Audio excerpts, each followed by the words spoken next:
I am the Tofu Golem. Please enjoy the video. You start by opening Android Studio and loading the app module you will edit. Once done, navigate to res/menu and the app theme in res/values/themes. XML or styles. XML because the menu style often inherits theme attributes.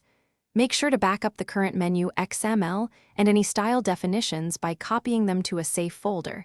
This prevents accidental loss. Now create a new menu XML if needed, and add a style resource name for the menu items so you can reference it later when applying styling.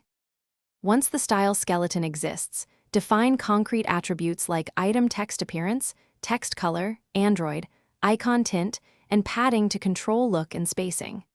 You should create separate styles for pop-up menus versus toolbar action menus because they inherit different attributes. For pop-up, set pop-up theme, and for toolbars, set Android theme on the toolbar. After that, reference the new style in the menu XML via style attributes, or assign. You now run the app on an emulator or device and check the menu for correct colors, icon tint, spacing, and font size. If something looks off, tweak the parent style, swap to, add a references to inherit theme colors, and add night mode variants to handle dark theme. Make sure to apply the style to the correct widget type.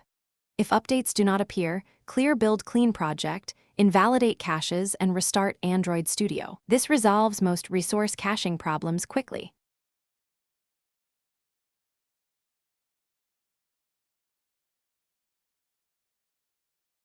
Thanks for watching. Consider subscribing if we helped you today.